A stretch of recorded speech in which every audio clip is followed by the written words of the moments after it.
ನಮಸ್ಕಾರ. ನನ್ನ ಹೆಸರು ಪವಿತ್ರ. ನಾನು ಸರ್ಕಾರಿ ಹಿರಿಯ ಪ್ರಾಥಮಿಕ ಶಾಲೆ ಜಾಜೂರಿನಲ್ಲಿ ಗಣಿತ ಶಿಕ್ಷಕಿಯಾಗಿ ಕಾರ್ಯನಿರ್ವಹಿಸ್ತಾ ಇದ್ದೀನಿ. ನನಗೆ ಮುಂಚೆಯಿಂದನೂ ಶಿಕ್ಷಕ ವೃತ್ತಿ ಅಂದರೆ ತುಂಬ ಇಷ್ಟ. ಯಾಕಂದರೆ ನನಗೆ ಮಕ್ಕಳು ಅಂದರೆ ತುಂಬ ಇಷ್ಟ. ಅದರಲ್ಲೂ ಓದೋ ಮಕ್ಕಳಿಗಿಂತ ಓದಿಲ್ದಿರೋ ಮಕ್ಕಳು ಅಂದರೆ ನನಗೆ ಜಾಸ್ತಿ ಇಷ್ಟ. ಯಾಕಪ್ಪ ಅಂದರೆ ಅವ್ರಿಗೆ ನಾನು ಯಾವ ರೀತಿ ಅರ್ಥ ಮಾಡಿಸ್ಬೋದು, ನಾನು ಹೆಂಗೆ ಪಾಠ ಮಾಡಿದ್ರೆ ಅವ್ರು ಬೇಗ ಕಲಿತಾರೆ, ಅವ್ರಿಗೆ ಓದಿನ ಕಡೆ ಆಸಕ್ತಿ ತರೋದಾದರೂ ಹೇಗೆ ಅಂತ ನಾನು ಯಾವಾಗಲೂ ಯೋಚನೆ ಮಾಡ್ತಾ ಇರ್ತೀನಿ. ಆ ಹಿಂದುಳಿದಿರೋಂಥ ಮಕ್ಕಳಿಗೆ ನಾನು ವಿದ್ಯಾದಾನ ಮಾಡಿದಾಗಲೇ ನಾನೊಬ್ಬಳು ಶಿಕ್ಷಕಿಯಾಗಿ ಸಾರ್ಥಕತೆ ಸಿಗುತ್ತೆ ಅಂತ ನಾನು ನಂಬ್ತೀನಿ. ಹಾಗಾಗಿ ನಾನು ಕಲಿಕೆಯಲ್ಲಿ ಹಿಂದುಳಿದಿರುವಂತಹ ಬಡ ಮಕ್ಕಳಿಗೆ ಅಂತಲೇ ಸಂಜೆ ಟೈಮ್ 2 hours ಉಚಿತವಾಗಿ ಟ್ಯೂಷನ್ ಮಾಡೋಕ್ಕೆ ಶುರು ಮಾಡಿದೆ. Education is the most powerful weapon we can use to change the world. ವೃತ್ತದ ಭಾಗಗಳು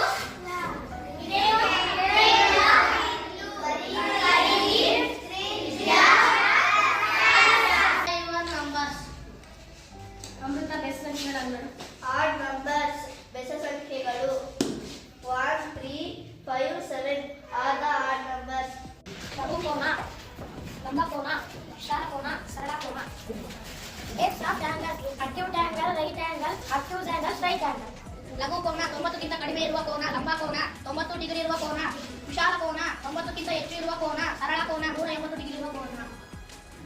ಅದ್ರ ಬದಲಿಗೆ ಇದು 12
ಮಕ್ಕಳ ಕಲಿಕೆ ಇನ್ನೂ ಆಸಕ್ತಿದಾಯಕ ಆಗೋಕ್ಕೆ ಮುಖ್ಯ ಕಾರಣ ಅಂತ ಹೇಳಿದ್ರೆ KMSPP ಕಾರ್ಯಕ್ರಮ, Karnataka model school pathway program.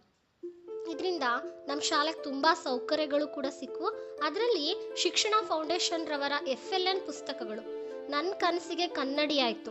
ಯಾಕಂದರೆ ಆ ಪುಸ್ತಕಗಳು ತುಂಬ ಸರಳವಾಗಿದ್ದು ಮಕ್ಕಳಿಗೆ ಈಸಿಯಾಗಿ ಅರ್ಥ ಮಾಡಿಸೋಕ್ಕೆ, ಸರಳ ಪರಿಕಲ್ಪನೆಗಳನ್ನು ಮೂಡಿಸೋಕ್ಕೆ ನನಗೆ ಹೆಲ್ಪ್ ಆಯಿತು. ಆ ಬುಕ್ಸ್ನ ನಾನು ವರ್ಕ್ ಬುಕ್ ಆಗಿ ಬಳಸ್ಕೊಳ್ತಾ ಇದ್ದೀನಿ. ಡೈಲಿ ಮಕ್ಕಳಿಗೆ ಟೆಸ್ಟ್ ಕೊಡ್ತೀನಿ, ಅದರಲ್ಲಿ ಮಾರ್ಕ್ಸ್ ಎಂಟ್ರಿ ಮಾಡಿಕೊಡ್ತೀನಿ. ಆಗ ಮಕ್ಕಳಲ್ಲಿ ಕಾಂಪಿಟೇಷನ್ ಸ್ಟಾರ್ಟ್ ಆಗ್ತಾ ಇದೆ, ನಾನು ಜಾಸ್ತಿ ಮಾರ್ಕ್ಸ್ ತೊಗೋಬೇಕು ಅಂತೇಳ್ಬಿಟ್ಟು. ಎಷ್ಟೋ ಜನ ಮಕ್ಕಳು ಕೂಡ ಬದಲಾಗಿದ್ದಾರೆ ಬರಿತಾ. ಈಗ ಮಕ್ಕಳೇ ಬಂದ್ಬಿಟ್ಟು ನನ್ನ ಹತ್ರ ಕೇಳ್ತಾ ಇದ್ದಾರೆ, ಮಿಸ್ ಟೆಸ್ಟ್ ಕೊಡ್ರಿ ಮಿಸ್, ನನಗೆ ಟೆಸ್ಟ್ ಕೊಡ್ರಿ ಅಂತ ಕೇಳ್ತಾ ಇದ್ದಾರೆ.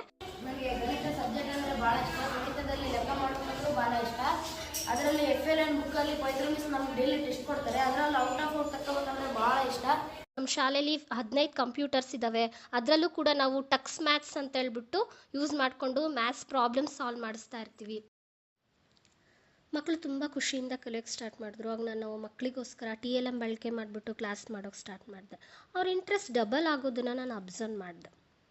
ಆಗ ನನ್ನ ಮನಸ್ಸಲ್ಲಿ ಒಂದು ಆಲೋಚನೆ ಬಂತು, ನಾನು ಯಾಕೆ ಗಣಿತದ ಎಲ್ಲ ಒಂದು ಮೂಲ ಪರಿಕಲ್ಪನೆಗಳ ಮೇಲೆ TLM ಮಾಡಬಾರ್ದು, ಮಕ್ಕಳ ಕಲಿಕೆ ಇದರಿಂದ ಸ್ವಲ್ಪ ಸುಧಾರಿಸ್ಬೋದಲ್ಲ ಅಂತ ಹೇಳ್ಬಿಟ್ಟು ನಾನು TLMs ಮಕ್ಕಳ ಜೊತೆಲೇ TLMs ಪ್ರಿಪೇರ್ ಮಾಡಿ ಅದರಿಂದ ಕ್ಲಾಸಸ್ ಮಾಡ್ಕೊತ ಹೋದೆ. ಮಕ್ಕಳು ತುಂಬ ಇಂಟ್ರೆಸ್ಟಿಂದ ಸ್ವತಃ ಓನ್ ಇಂಟ್ರೆಸ್ಟಿಂದ ಸೈನ್ಸ್ ಕಿಟ್ನಲ್ಲಿರೋಂತಹ ಮಟೀರಿಯಲ್ಸ್ನ ಬಳಸ್ಕೊಂಡು ಮ್ಯಾಥ್ಸ್ ವರ್ಕಿಂಗ್ ಮಾಡೆಲ್ಸ್ನ ನಾವು ಮಾಡಿದ್ವಿ. ಆ ಮಾಡೆಲ್ಸ್ ಮಾಡಬೇಕಾದ್ರೆ ಮಕ್ಕಳು ತುಂಬ ಎಂಜಾಯ್ ಮಾಡೋರು. ಕ್ಯೂರಿಯಾಸಿಟಿಯಿಂದ ಮಿಸ್ ಕನೆಕ್ಷನ್ಸ್ ಹೆಂಗೆ ಮಾಡೋದು, parallel connections, series connections, buzzers sound ಆದಾಗ ತುಂಬ ಖುಷಿ ಪಡೋರು. ಸರ್ಕ್ಯೂಟ್ ಕನೆಕ್ಷನ್ಸ್ ಎಲ್ಲ ಮುಗಿದ ಮೇಲೆ ತುಂಬ ಖುಷಿಯಾಗೋರು. ಅವರು ಹ್ಯಾಪಿ ಲರ್ನಿಂಗ್ ಆಗ್ತಾಯಿತ್ತು ಮಕ್ಕಳಲ್ಲಿ. ನಮ್ಮ ಶಾಲೆಯಲ್ಲಿ ಗಣಿತ ಹಬ್ಬ ಅನ್ನೋವಂಥ ಒಂದು ಸುಂದರ ಕಾರ್ಯಕ್ರಮವನ್ನು ಮಾಡಿದ್ವಿ ನಾವು.